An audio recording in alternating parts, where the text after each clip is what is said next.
Olá, bom dia, tudo bem? Como você está hoje, nessa manhã de segunda-feira, dia 14? Manhã fria, manhãzinha bem preguiçosa. Não sei se você já percebeu, mas as noites estão bem mais longas agora, né? Os dias bem mais curtos. E isso nos dá uma sensação de que está tudo mais rápido, né? Tudo mais acelerado. E eu ouvi dizer que a Terra está acelerada também, né? Ela está muito mais rápido do que é de costume. Hoje nós vamos falar um pouquinho sobre prisões. Nós vamos iniciar uma semana com temas, com queixas, né, com situações que a gente encontra numa sessão de terapia, no nosso dia a dia, em conversas terapêuticas. Né? E eu optei por iniciar essa conversa para falar sobre prisões, como nós nos aprisionamos, né? Como aquilo que a gente trava dentro da gente, medo, remorso, raiva, orgulho, rancor, o não liberar perdão, de certa forma eles regem nossas vidas, né? Tá funcionando? E como uma base bíblica, nós vamos ler um texto da carta de Filemão, um texto que Paulo escreve para falar do seu mais novo amigo e irmão na fé, Onésimo. Isso está lá em Filemão, né? E a gente vai estar aí viajando pela carta de Paulo, do verso 8 adiante. Se você quiser abrir a Bíblia, ou pegar um papel e caneta, fique à vontade.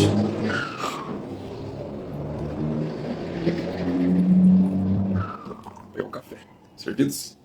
Tá frio hoje.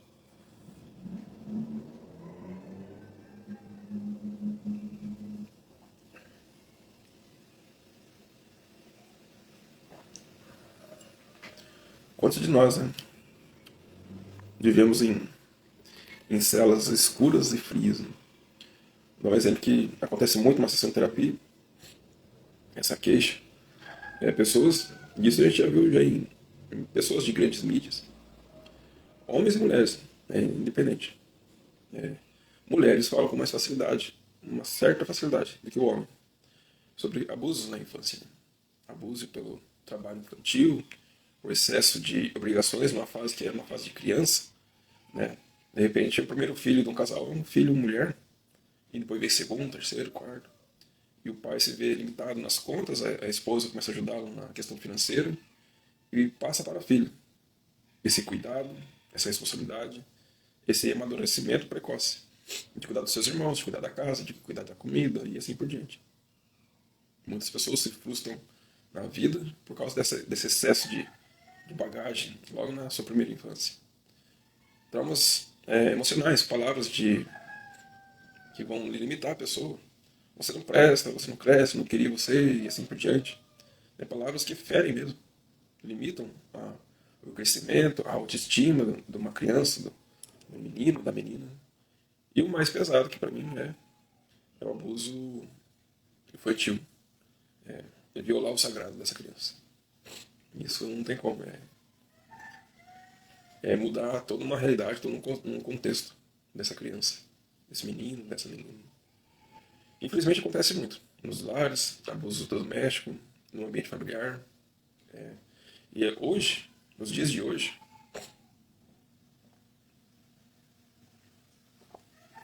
infelizmente, a tendência para a libertinagem, para o extremo dessa área é muito grande. Porque nós estamos gerando homens e mulheres que não têm limite, que não são frustrados, que não recebem a palavra não, que não são desafiados no seu ambiente familiar a trabalhar, a ser desafiado mesmo. E aí é uma grande balança, um grande X a questão. Né? Eu sou da década de 80 e eu tive que trabalhar muito. Isso me causou uma traumatização. Eu tive que assumir a responsabilidade de adulto com 7, 8, 10 anos. Tá. Meus filhos nasceram após do ano 2000, 2010. E agora eu vou dar para meus filhos tudo aquilo que eu não tive. Aí eu jogo eles dentro de uma bolha e gero várias crianças reizinhos, sabe? Adoradas, idolatradas. Tem tudo. Tanto no alimento, tanto no físico, tanto com roupa, com brinquedo, tem tudo, tudo, tudo, tudo. Só que essa criança cresce e vira um adulto. Como vai ser esse adulto? esse adulto vai ser traumatizado, por mais que ele não aceite, pelo excesso de cuidado. Você sabia que o excesso de cuidado também pode gerar consequências no seu filho e na sua filha? Mulheres, elas se acham sempre no castelo, como princesa, esperando um salvador, um cavalo branco, enfrentando vilões, criminosos, até um dragão. Mas elas nunca vão sair desse castelo para uma realidade. Montar esse cavalo branco, cavalgar com esse cavaleiro até a sua casenha. Um casebre no meio da floresta, com fogãozinho de lenha, com carne de caça. Elas se depararam nessa realidade, nesse choque de realidade. Ela vai fugir desse cara e vai voltar pro castelo e esperar um novo salvador. E muitas das vezes esse salvador é o pai, é a mãe, que sempre supre a vaidade, a luxúria, o ego dessa mulher nesse castelo. Então devemos entender, ter consciência. Os extremos nos deixam em disfunção, mas um verdadeiro equilíbrio, para lá, para cá, entre o bem e o mal, entre a frustração e o amor, o cuidado, o verdadeiro equilíbrio é fundamental. E é sobre isso que a gente está falando hoje, sobre o que te aprisiona. O que está te aprisionando aí? Pessoas que receberam abuso infantil, o seu sagrado feminino, o seu sagrado masculino foram violados, elas têm tendência de ter uma couraça muito forte, que é uma camada de gordura, de gordura, de gordura, de obesidade. Porque esse sagrado agora ele fica escondido, ele fica nulo, e esse homem, essa mulher, ele não despertam desejos e ninguém mais. Eles estão gordos, com sobrepeso, fedidos, cheio de ferida, e para ajudar ele coloca uma tatuagem ainda, como símbolo de guerra, símbolo de não me toque. A barba. O que é uma barba na subjetividade, numa sessão de terapia? Quer dizer que estou velho, eu posso ficar sem barba? Ou a barba representa, não fala comigo, estou de cara fechada, não mexe comigo, sou muito bravo. Então há várias subjetividades. Hoje eu uso a barba como comodismo, mas já fui militar por muito tempo, não tinha barba, e já fiquei sem barba. Mas hoje meus filhos, minha esposa, não conseguem me ver sem barba. Né? Parece que quando eu tiro a barba eu viro um bebê. Eu não quero isso. Fica, cara, com o rosto lavado, né? Cara lavada. E quantas prisões nós estamos? Se você consegue definir isso na sua vida, o que te aprisiona?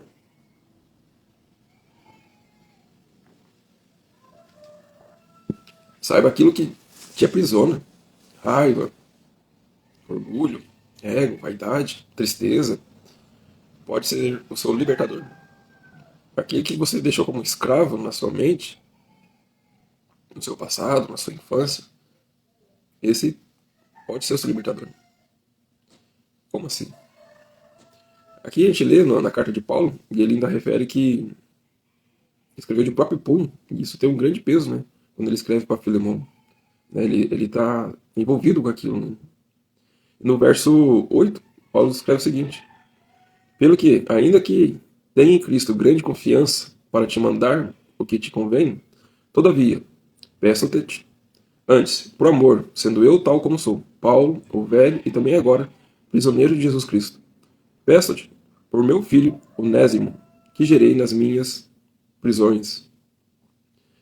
E aí vamos lá para o verso 16. Não já como servo antes, mais do que servo, como irmão amado, particularmente de mim, e quando mais de ti, assim na carne como no Senhor. Assim, pois, me tens como companheiro, recebe-o como a mim mesmo. E se ele fez algum dano ou te deu alguma coisa, põe na minha conta.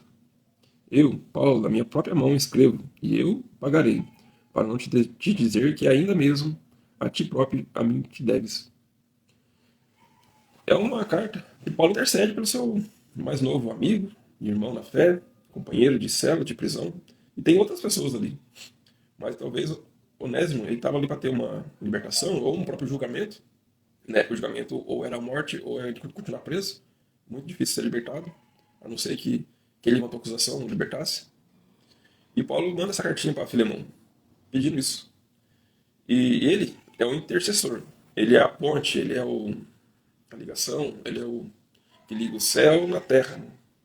Que intercede perante ao seu Senhor, o Filemão, pela vida do Onésimo. E nós temos isso, sabia? Nós não temos a oportunidade de estar com Paulo conosco, intercedendo, ajudando, mas nós temos um algo aqui dentro, uma consciência, um eu consciente, meu eu superior, que no meio cristão nós chamamos de Espírito Santo, Espírito de Deus. Vou tomar café.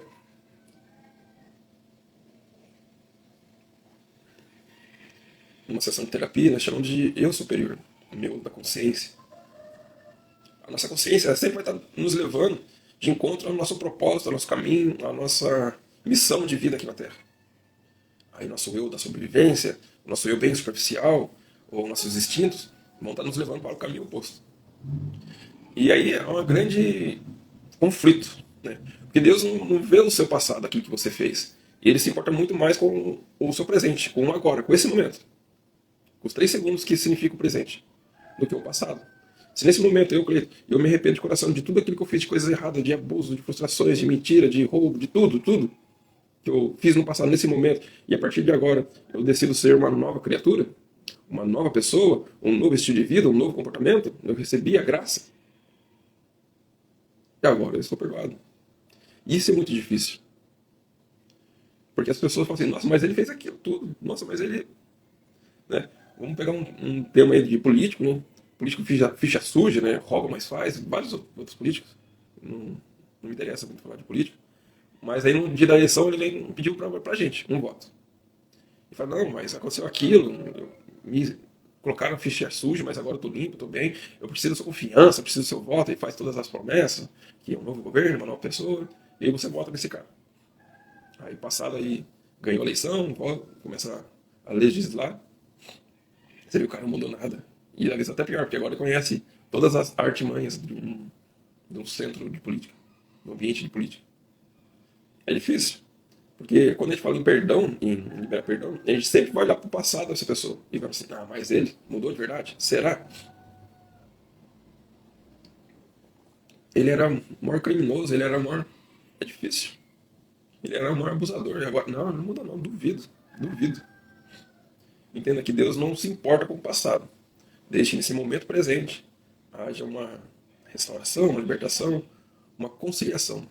Deus ele não se importa com o cara crachado dessa pessoa. Ele se importa com o coração, com a sua atitude. E aí as coisas mudam. Só que mudar de vida, mudar de estilo de vida, aceitar Jesus como seu único Senhor e Salvador, como a Bíblia nos ensina, essa oração de arrependimento, de aceitação de Deus, de mudança de vida, não quer dizer que eu vou estar impune daquilo que eu plantei lá atrás, daquilo que eu fiz lá atrás. Se eu sou um ladrão, um matador, um abusador, sei lá, a consequência vai cair um dia. Aquilo que eu plantei, aquela sementinha da discórdia, do adultério, da traição, do abuso, a semente. Essa semente ela vai gerar, ela vai crescer e vai gerar frutos. E eu vou ter que colher esse fruto, não tem como. Existe uma frase que eu gosto muito que eu posso fazer qualquer coisa. Qualquer coisa, qualquer coisa. Posso? Pode tudo. A única coisa que você não pode é fugir da consequência daquilo que você fez. Não tem como, essa é uma lei. Assim como existe a lei da gravidade, que manda tudo para baixo, existe a lei do retorno. E a Bíblia nos ensina sobre a lei da semeadura, que é o mesmo. Você plantou, você vai colher. Então é muito difícil para mim, homem e mulher, nos dias de hoje, entender que o perdão está muito mais relacionado comigo do que a pessoa que me feriu, do que a pessoa que me abusou, da pessoa que me roubou, da pessoa que falou mal de mim. Eu não preciso querer minha justiça sobre a vida dela. Eu preciso liberar isso do meu peito. Ponto final. Eu costumo dizer que a caneca de não liberar perdão, a caneca de mágoa, de frustração, de dor, ela sempre está cheia. E todo dia eu tenho que tomar um gole dela. Para lembrar daquela pessoa. Para lembrar daquela situação. Para lembrar daquela cena. Para lembrar daquele abuso. Todos os dias eu sou dependente emocional, físico, da caneca. E isso é um veneno. Então quando eu não libero perdão para um meu irmão, para minha irmã, meu pai, minha mãe, amigos, vizinhos, por algum motivo, eu tenho que me relembrar, reafirmar todos os dias o porquê que eu não libero. E isso se torna um veneno. E esse veneno adoece a alma, o corpo e o espírito. Talvez você está aqui hoje, chegando aqui, cheio de dores. Um intestino irritável, uma má digestão, um sobrepeso, dores físicas, dores emocionais, é reativo ou depressivo, ansioso. Qual veneno você tem que tomar todo dia pra ficar assim? E eu não tô falando de café, que também é ruim, mas tô falando aqui, ó. Sabe? É difícil liberar o perdão, porque nós julgamos com a nossa justiça, não com a justiça de Deus. E a justiça de Deus, ela simplesmente fala assim: se você se arrependeu, então a partir de agora, nova criatura é, ponto final. É difícil, porque nós queremos uma justiça autoritária, soberana sobre aquela pessoa neste momento. E não é nesse momento. E a lei de semeadura. Ah, eu, infelizmente, meu pai, graças a Deus, ele não bebe mais. Tem seus vícios. Teve muitos vícios. E um deles era o alcoolismo, ao extremo. De ficar largado pelos bancos da praça, nos bares, sem saber quem ele é, de chegar carregado por outros em casa, ou depois de muito tempo largado na praça, o corpo conseguiu restituir suas forças e ele ia para casa. Alcoolismo. E o que o álcool faz no corpo? Destrói. Destrói neurônios, destrói fígado, destrói intestino, as vísceras, destrói tudo. Faz muito tempo que ele parou de beber. Não sei, uns 10, 15 anos, graças a Deus. Isso foi uma vitória para nossa família, para ele, que assim, surreal. Mas tem consequências. Veio o diabetes. E o diabetes ele é considerado já uma doença neurológica. Pode surgir no futuro um Alzheimer, um Parkinson, que é o tipo 3 do diabetes. Porque o diabetes, ele, infelizmente, ele destrói neurônios. Uma hipoglicemia destrói muito mais neurônio que uma hiperglicemia. Mas ambos destroem neurônios, então tem que ficar no mediano. Não tem o intestino saudável. O fígado não está saudável. Por consequências. Eu mesmo já fui muito obeso, muito. 130 quilos, 135 meu máximo. E para mim estava tudo bem. Porque eu me baseava nas minhas couraças, nas minhas justiças, nas minhas emoções para ser aquilo que eu era. Até o momento que eu tive um estado de consciência, uma iluminação, uma busca do conhecimento através da terapia. E comecei o processo de emagrecimento. Mas isso aqui não era simplesmente o físico, né? Porque quantas pessoas aí, até mesmo você já passou por essa experiência, dieta e reeducação alimentar, emagrece, elimina 10, 15, 20 quilos, sei lá quantos quilos e volta de novo. Ah, é o efeito sanfona. Ah, é o efeito sanfona, é isso e aquilo. Não adianta, minha vida é uma vida de dieta. Faço dieta, perco dieta, faço dieta, emagreço, engordo, oscilo muito. Sabe por quê? Porque o que te faz engordar está aqui na consciência, não está na boca. Sabia disso? Que a partir do momento que você tomar consciência daquilo que quem é você, daquilo que te rege até um determinado momento, que poderia ser dor, frustração, raiva, mágoa, injúria, tristeza, senso de justiça, isso é uma sobrecapa, coraça. Coraças e mais coraças. Camadas de pele, de gordura, sobre camada de gordura, sobre camada de gordura, sobre camada de gordura, sobre camada de gordura. E talvez você está obeso e não consegue emagrecer, homem e mulher, tem muita gordura visceral, tem muita lipedema, tem muito excesso de pele. Porque você está dentro de uma armadura. E aí sim, é preciso uma metamorfose. Mudar a consciência. E a partir do momento que você tem essa tomada de consciência, tudo muda. O mundo muda a partir da minha mudança. E é isso que nós queremos. É isso que nós queremos numa sessão de terapia. Não é simplesmente ser um captador de dinheiro, de grana. Eu não quero seu dinheiro. Eu não quero você alienado à minha palavra. Ah, eu quero ir no shopping. Não, você não vai. Ah, eu preciso ir para a praia. Não, hoje você não vai. Não, você vai para a praia. Eu não quero ser um ditador, ditar regras sobre um paciente, sobre um cliente. Eu me vejo muito como um instrutor, um professor. Que recebo, cuido, oriento, capacito e envio. Na nossa sessão de terapia, a gente trabalha com 90 dias, e ponto final. Ah, mas eu preciso de dependência. Não, você não é dependente de mim. Se nesses 90 dias você ainda é um dependente emocional, precisa de um terapeuta, de um psicólogo em 90 dias, você está alienado. Você só virou uma fonte de renda para o profissional. E é, realidade. Ah, mas é diferente minha abordagem. Tudo bem, mas é uma fonte de renda, há um interesse. Eu consigo trabalhar e conviver com pessoas numa sessão de terapia com um fluxo muito grande nesses 90 dias de cuidado, nesses 3 meses de cuidado, como um instrutor, um capacitador e aquele que envia, do que ficar com uma pessoa 3, 10, 15 anos. Infelizmente, um se aliena ao outro. Eu me alieno ao seu dinheiro, à sua necessidade de pagar minhas contas, e você se aliena a mim, como um mentor, uma pessoa que vai te instruir, que vai ditar sua regra, dizer o que você tem que fazer, não fazer, e você se torna um alienado. É simplesmente isso, ponto final. E um pouquinho mais acima, porque o uso da sua dor, fragilidade, para ter renda, ter recursos, para ter um bem-estar, para ter um apartamento, para morar no condomínio, para ter um bom carro. Isso aí não é isso que nós queremos. Uma terapia integrativa, nós integramos o paciente, o cliente, ao meio social, ao convívio. Depois esse meio ele é enviado. E começa a ter funções, né? Ser desafiado. E aqui, como Paulo, ele capacitou Onésimo. Ele orientou, ele cuidou. Tanto que Paulo chama ele de irmão e tem uma grande estima por esse cara. E ele vai enviar esse cara para Filemão. Ele pede para Filemão recebê-lo não mais como servo, como escravo, como um fazedor de serviço, um doméstico. Ele pede para recebê-lo como irmão, na graça de Jesus Cristo. E com esse irmão, ambos continuarem a grande missão, que é levar o Evangelho, levar a palavra de Deus, levar a nova aliança de Jesus para todos. É isso que o Senhor quer para você. É isso que a Bíblia nos traz. É isso que uma terapia cristã ela faz. Nós não queremos ser o alienado. Assim como Paulo, que desceu no mundo da prisão, que conviveu na prisão, entendeu a dor daquele homem, um terapeuta, ele tem que descer nesse mundo, ele tem que entrar nesse ambiente, entrar nessa atmosfera, entendeu a energia que rege a pessoa que está do outro lado.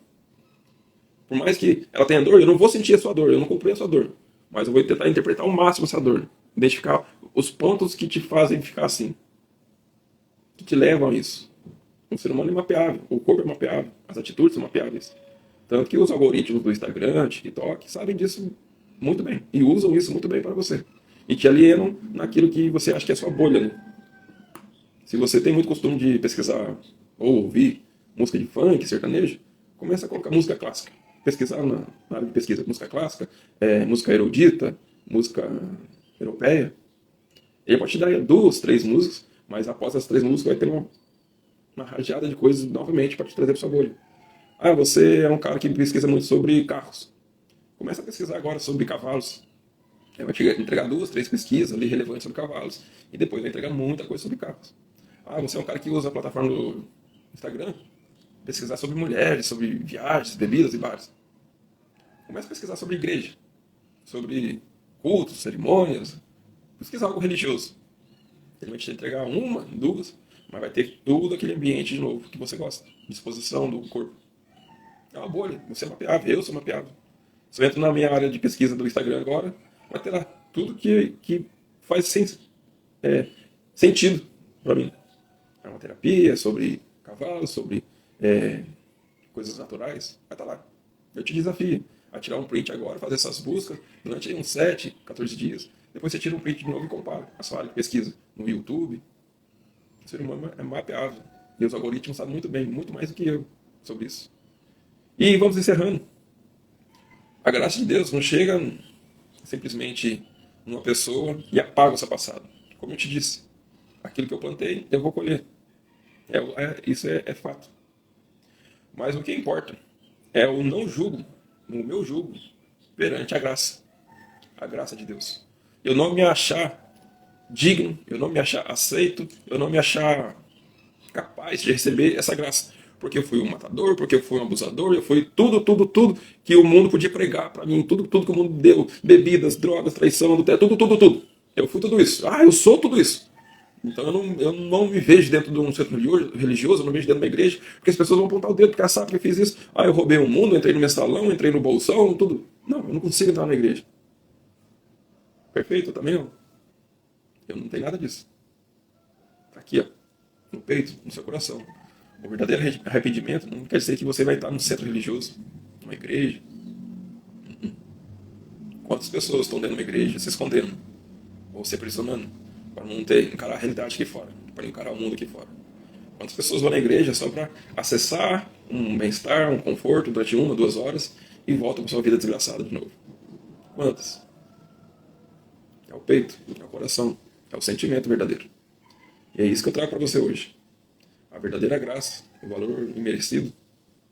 Como Paulo fala para o Filemão, se esse carinha aí tá devendo muito, coloca na minha conta, ô Filemão. Pode pôr na minha conta, estou escrevendo no meu próprio punho. Aqui, ó. Esse aqui é documento oficial, eu pago. Deixa comigo. Manda pro peito. Só que depois Paulo fala assim, tem um detalhe, hein? Eu acho que você me deve muito mais do que esse cara Onésio aí deve para você. Então não dá para gente fazer um balanço, um meio a meio? O que Filemão devia para Paulo? Era grana? Era dinheiro? Não sei. Assim, é a nossa reconciliação com o nosso eu superior, com Deus, com Jesus. Quando eu chego cheio de pecado, e o máximo do pecado, não importa a hora que você vê, como você está hoje, nesse momento. O salário do pecado é a morte. Ponto.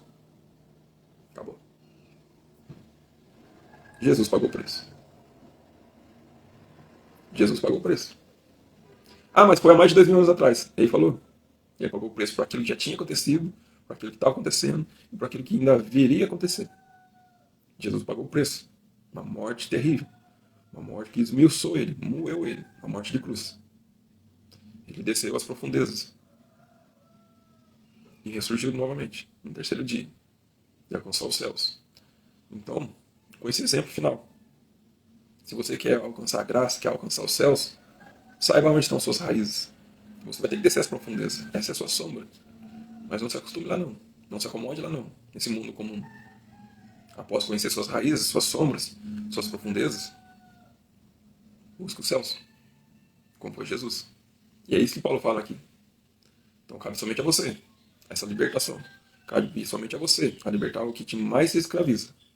Mágoa, rancor, medo, ansiedade, depressão, orgulho. Tudo tem um pouquinho de peso na sua vida, assim como é na minha vida. E cabe a nós fazer uma escolha. Vamos orar? Encerrar esse momento. Nessa live, amanhã vai ter mais. E vamos estar nessa mesma linha de raciocínio. Amanhã nós vamos estar falando de hábitos, de ambiente, naquilo que nós somos internamente, fora. Vamos estar falando de couraças, de armadura essa semana. Mas que hoje vamos fazer uma oração que venha nos dar um estado de consciência. Vou fazer uma oração de reconciliação. E se de repente você nunca fez uma oração desse tipo, ou não curte esse momento, não curte isso, reflita. Reflita, coloque na balança, veja se você está aprisionado a alguma coisa, ao orgulho, ao ego, ao dinheiro, ao bem material. E através da sua oração, não da minha, você pode se libertar. Amém? Deus Pai, te louvamos, ó Pai. Te agradeço, Senhor, pelo dia de hoje, Senhor, por esse momento presente, Pai, pela tua graça. Uma graça, Pai, que não se mede, Senhor Deus. Obrigado, Senhor, por teu Filho Jesus, aquele que veio na terra, sofreu, cresceu, conviveu com pessoas, ó Pai, assim como o homem, aqui que eu sou, como a mulher. Passou por dores, frustrações, limites, ó Pai, humanos, carnais, mas em tudo prevaleceu, Pai. Não o que ele queria, mas a tua graça e misericórdia sobre a vida dele. E através deles, ó Pai, através daquilo que ele fez, daquilo que ele ensinou, daquilo que ele enviou, está vindo nos ensinar, está vindo nos fortificar. Papai, eu te peço agora que escreve meu nome no teu livro da vida, Senhor Deus, pois já não aguento mais viver sobre o peso, Pai, dos pecados, das mentiras, do orgulho, do ego. Eu preciso me libertar dessas prisões. Quantas prisões nós temos, Pai? Quantas correntes nos pés, quantas correntes nos punhos, Senhor Deus, precisam ser rompidas agora, Pai. Eu te peço, Senhor Deus, nos liberte, me liberte, Senhor. Escreve meu nome no livro da vida, pois eu reconheço Jesus Cristo como meu único Senhor e Salvador. Eu peço perdão pelos meus pecados, perdão por aquilo que eu cometi, Pai. Eu tenho certeza que tudo aquilo que eu fiz no passado eu vou colher, Senhor Deus. Mas nesse momento, nesse presente, eu estou mudando, Pai, as sementes do pecado, das dores, das incertezas. Estou enchendo, Pai, o meu reservatório com novas sementes. Semente da paz, do amor, da mansidão, do domínio próprio, Senhor Deus, da gratidão. E a partir de agora, Pai, eu declaro que vou começar a semear novas sementes. Que, Pai, prepara um novo campo. Eu não me importo se vai haverá espinhos, se haverá pedras, se haverá terra fértil, Pai. Eu me importo, Pai, desde que eu possa jogar as sementes que o Senhor está me dando. A semente do amor, da verdade. E que eu possa, Pai, no futuro só próximo, no futuro certo, colher dessas sementes, Pai. Colher da verdade, colher do amor, colher da graça, da tua gratidão, Pai. Da minha gratidão, do meu conhecimento, do meu discernimento. E principalmente, Pai, do Espírito Santo, que nos auxilia, que nos concede, Pai, a tua palavra, o teu amor. Pai, assim eu oro, assim eu declaro e assim eu desejo, Pai. E em nome do teu Filho amado Jesus, eu declaro. Amém. Tenha um bom dia. Que o Senhor te abençoe. Uma ótima semana. E amanhã tem mais. Tchau, tchau.